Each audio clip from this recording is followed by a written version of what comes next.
भद्रायूची लग्नकथा व सत्वपरीक्षा. हे शिवशंकरा, तू वेदांनाही वंद्य आहेस. तू योग्याचे रूप धारण केले आहेस. पृथ्वीवर तू भद्रायूला अत्यंत महत्त्वाचे नीतिशास्त्र सांगितलेस. तुझ्या आशीर्वादामुळेच योगी भद्रायूला शिवकवचाबद्दल विस्ताराने ज्ञान देऊ शकला.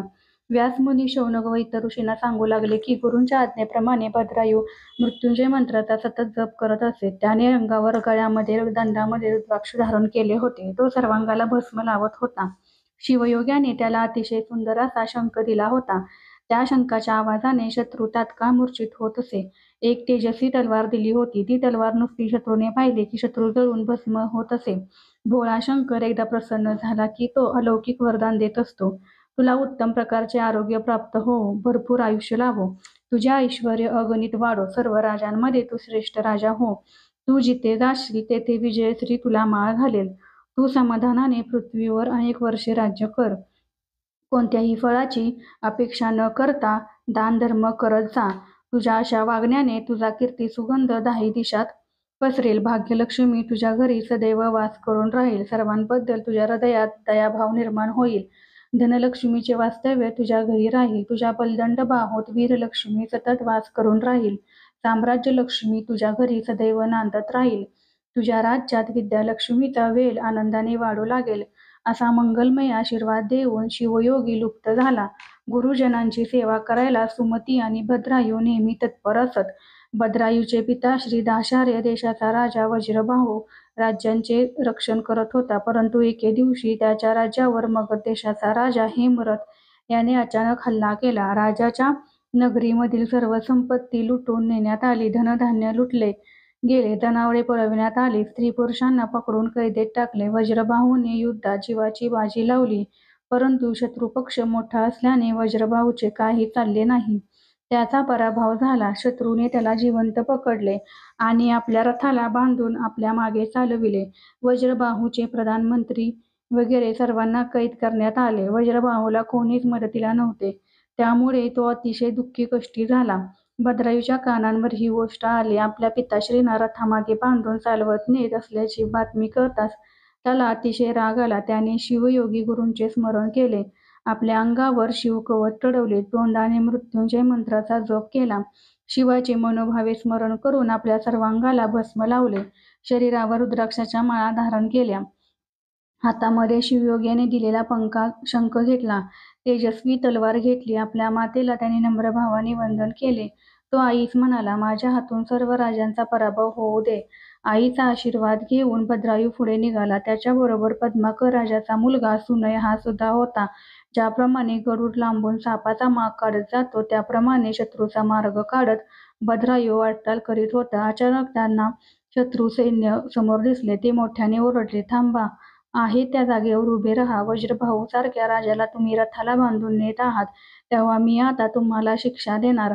त्या दोघांची महागर्जना ऐकून शत्रुसेना थांबली व त्याने मागे वळून पाहिले. विष्णू, शंकर, चंद्र, सूर्य, वसिष्ठ, विश्वामित्र, वासुकी, इंद्र यांच्यासारखे भद्रायू व सुनय दोघेही तेजाने चमकत होते. त्या दोघांनी असंख्य बाणांचा वर्षाव केला. शत्रूनेही त्याच्यावरती चाल केली. त्यावेळी भद्रायूने शिवयोगाकडून मिळालेला शंख वाजवला. त्यामुळे पृथ्वी डळमळीत झाली. दाही दिशा अगदी शून्य होऊन गेल्या. शत्रू मूर्छित झाले. रिकामे रथ सैरावैरा पळू लागले. वज्रबाहूला अतिशय आनंद झाला. त्या दोन्ही कुमारांविषयी त्यांना प्रेम वाटू लागले. ते विचार करू लागले, हे दोन कुमार कोण आहेत? घनघोर युद्ध सुरू होते. संपूर्ण रणांगणामध्ये रक्ताचे पाट वाहत होते. भद्रायू एखाद्या प्रखर विजेप्रमाणे रणांगणावरती चमकत होता. त्याचा पराक्रम पाहून शत्रू खूप घाबरून गेला. भद्रायूने शिवाचे स्मरण करून आपल्या जवळचे शिवयोग्याने दिलेले खडक म्यानातून बाहेर काढले. ते तलवारीचे तेज शत्रुपक्षावर पडताच सारी मगध सेना जळून भस्म झाली. राजा हेमरथाने हे जेव्हा पाहिले तेव्हा उरलेले सैन्य सैरावैरा धावू लागले. भद्रायूने हेमरथाला पकडून आणले आणि त्याला रथात बांधून ठेवले. त्याच्या प्रधानमंत्र्यालाही पकडून आणले. हेमरथाने जी संपत्ती लुटली होती ती सर्व त्याच्याकडून परत घेण्यात आली. वज्रबाहू अमात्यांची हेमरथाच्या कैदेतून सुटका केली. वज्रबाहूच्या चरणांवरती मस्तक ठेवून त्यांना मनोभावे नमस्कार केला.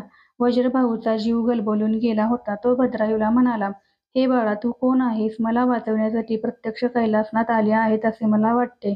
तरी तू कोण आहेस हे सांगावे. भद्रायू म्हणाला, मी 3 दिवसांनी आपल्या भेटीस येईन. त्यावेळी माझा परिचय करून देईल. भद्रायूने वज्रबाहूला त्यांच्या सिंहासनावर बैसवले. राजस्त्रियांनी भद्रायूच्या भोवताली लिंब लावून उतरविले. त्याला मंगलमय आशीर्वाद दिला. सर्वांचा प्रेमळ आशीर्वाद घेऊन भद्रायू व सुनय आपल्या रथात बसून घरी आले. आईला त्यांनी सर्व हकीकत सांगितली. आईला नमस्कार केला. ही अशी कथा ऐकून पद्माकर राजाला अतिशय आनंद झाला. इकडे शिवयोगी राजा चित्रांगद आणि सौंदर्यवती पतिव्रता सीमंतिनी यांना भेटायला गेला होता. भद्रायूची सर्व माहिती शिवयोग्याने सांगितली. तो म्हणाला, आपल्या पित्याला सोडवणाऱ्या अशा अत्यंत पराक्रमी शूरवीर पुरुषाला आपली कन्या कीर्तिमालिनी द्यावी आणि शूर दामाद प्राप्त करून घ्यावा. चित्रांगदाला आणि सीमंतिनीला शिवयोग्याचे बोलणे पटले. त्याने शिवयोग्याचे पाय धरले आणि म्हटले, आपली आज्ञा आम्हाला पूर्ण मान्य आहे. आपण त्वरित जाऊन वराला घेऊन या. आम्ही या शुभघटिकेला कन्यादान करण्यासाठी तयार आहोत. शिवयोग्याने परत जाऊन राजा पद्माकर, सुमती यांना ही गोष्ट सांगितली. राजा पद्माकर आपल्या सर्व लवाजम्यासह भद्रायूच्या लग्नाला निघाला. चित्रांगदाने वेशीजवळ वराड येताच मनोभावे स्वागत केले. वाजत गाजत मिरवीत त्यांना घेऊन नगरात आला. ज्याने आपल्या महाभयानक पराक्रमाने आपल्याला वाचवले तोच हा वीर. हे पाहताच वज्रबाहू धावत पळत पुढे आला. त्याने भद्रायूचे पाय धरले. भद्रायूने त्याला आलिंगन दिले. दोघांच्या डोळ्यातून आनंदाश्रू वाहत होते. वज्रबाहूने विचारले, हे भद्रायू, तुझे नाव, देश, माता, पिता यांची मला माहिती दे. तुझे गुरु कोण आहे? तुझे गाव कोणते? सारे काही मला सांग. तेवढ्यात चित्रांगद राजा तेथे आला. त्याने वज्रबाहूला सन्मानपूर्वक एका महालात नेले. शिवयोग्याने सांगितलेली सारी हकीकत त्याने वज्रबाहूला सांगितली आणि म्हणाला, भद्रायूचे पुण्य महान म्हणून त्याला शिवयोगी भेटला. हा तुझाच पुत्र आहे. चित्रांगद राजा हे सांगत असता राणी सुमती दाराचा पडदा दूर करून महालात आली. त्यामुळे चित्रांगद राजा बाहेर निघून गेला. हे ऐकून वज्रबाहूला पश्चाताप झाला. त्याने मान खाली घातली. त्याच्या डोळ्यातून अश्रू ओघळू लागले. मागील सर्व दुःखाचे स्मरण करून राणीही रडू लागली. राजा वज्रबाहू तिला म्हणाला, हे देवी, तुझा मी अपराधी आहे. सुंदर सुंदर रत्ने मी मूर्ख म्हणून फेकून दिली. तू धन्य आहेस. मला पुत्र नव्हता. माझे राज्य हिरावले होते, परंतु तू मला पुत्रासहित राज्य परत मिळवून दिलेस. माझे मागील सर्व अपराध विसरून जा. त्याच वेळी भद्रायू महालात आला आणि त्याने आपल्या पिताश्रींना वंदन केला. भद्रायूने आपल्या पिताश्रींना पद्माकर राजा व सुनय कुमार यांचा परिचय करून दिला. भद्रायूचा विवाह मोठ्या आनंदाने संपन्न झाला. चित्रांगदाने आपल्याकडील हजारो हत्ती, दासदासी, अनेक प्रकारची रत्ने, विविध अलंकार, अपार धन भद्रायूला अर्पण केले. वज्रभाऊ आपल्या राणीसह सर्व लवाजमा घेऊन आपल्या नगरात आला. वज्रभाऊने सुमतीला पट्टराणीचे पद पुन्हा दिले. आता तिला विश्वासात घेऊन तो राज्य करू लागला. भद्रायूच्या समान अत्यंत सुंदर, शूर, वीर, नम्र आणि मातापित्यांच्या आज्ञेत राहणारा मुलगा प्राप्त होण्यासाठी शंकराची भक्ती करणे आवश्यक आहे. पूर्वजन्मीच्या पुण्याईने या गोष्टी प्राप्त होत असतात. काही दिवसानंतर वज्रबाहूने भद्रायूला गादीवर बसवले आणि वानप्रस्थाश्रमाचा स्वीकार केला.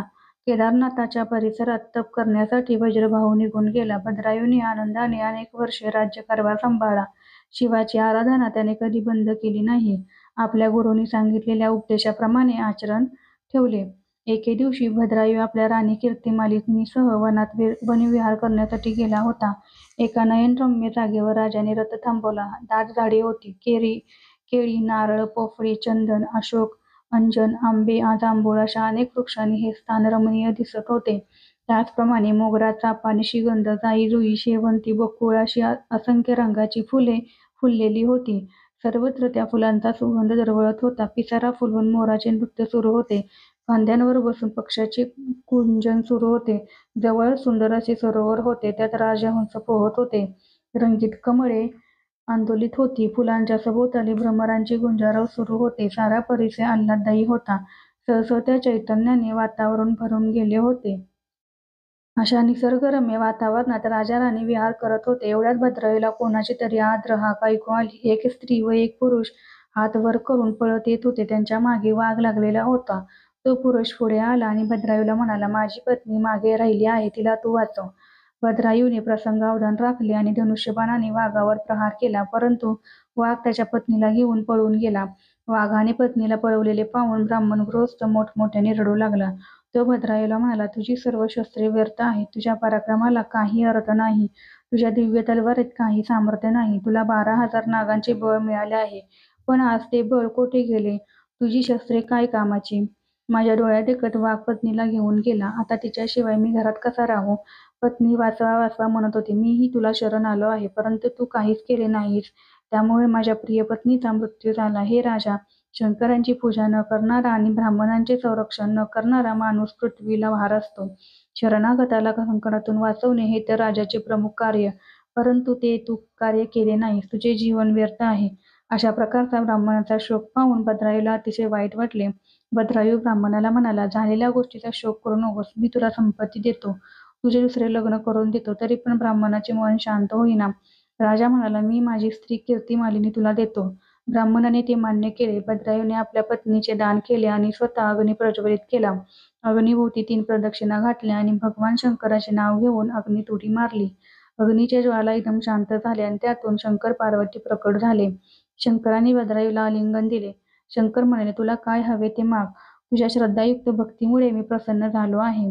भद्रायूने शंकरांना हात जोडून सांगितले, मला काही नको, फक्त त्या ब्राह्मणाची पत्नी परत आणून द्या. शंकर हसले व म्हणाले, मी ब्राह्मण झालो आहे. तुझे सत्व बघण्यासाठी आम्ही येथे आलो. आता तुला हवा तो वर मागून घे.